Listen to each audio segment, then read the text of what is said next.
ஸ்டாலினை பொறுத்த வரைக்கும் நிதர்சனமான உண்மை என்னன்னா கூட்டணி ஆட்சி கிடையாது. தேர்தலுக்கு பிறகு தேவைப்பட்டா பார்த்துக்கலான்ற வார்த்தையை சொல்லிருக்காரு. ஓகே, யார்கிட்ட செல்வ பிறந்தகிட்ட சொல்லிருக்காரு. இதையும் மீறி கூட்டணி வேணும்னு கேட்டாங்கன்னா ஸ்டாலின் கதவை அடைக்காம என்ன பண்ணுவார்? ஸோ காங்கிரஸ் போனாலும் போகட்டுங்கிற முடிவுக்கு திமுக வந்துருச்சா சார்? போறதா போட்டோம், எங்களுக்கு கவலை இல்லை. இருக்கிறதா இருங்க, ஆனால் என் கண்டிஷனில் இருங்க. நீங்கள் என்ன மிரட்ட முடியாது. ஆட்சியில் பங்கு, அதிகாரத்தில் பங்கு, அது போகணும் இது போகணும். மேக்சிமம் 5 சீட்டை கூட கொடுக்கலாம். சபாநாயகர், துணை சபாநாயகர் கொடுக்கலாம், ஏதாவது வாரியம் கொடுக்கலாம். ஆட்சிக்கு திரும்பி வந்தாங்கன்னா இதெல்லாம் செய்யப்படும். ஆனால் எந்த அஷூரன்ஸும் கொடுக்க முடியாது இப்போதைக்கு. கூட்டணி ஆட்சின்ற வார்த்தை எங்கள் வாயிலேருந்து வராது. ஓகே, மக்களிடம் போய் நாங்கள் வீக்காகிறதுக்கு தயாராக இல்லை. நாங்கள் அதிமுகங்கிற ஒரு ஸ்ட்ராங் கட்சி, ஒரு பலமான கட்சி போய் எப்படி கூட்டணின்னு ஒத்துக்கும்?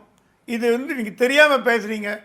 இது திமுகவோட அஸ்திவாரத்தையே ஆட்டி பார்க்குற அளவுக்கு இந்த வார்த்தைகள்லாம் வெளியில் வரும். ஸோ கொடுக்க முடியாது. நீங்கள் இல்லைன்னா கூட பரவாயில்ல, நம்ம நட்பாக பிரிஞ்சிடலான்ற கூட வார்த்தையை சொல்லிட்டார். Okay sir.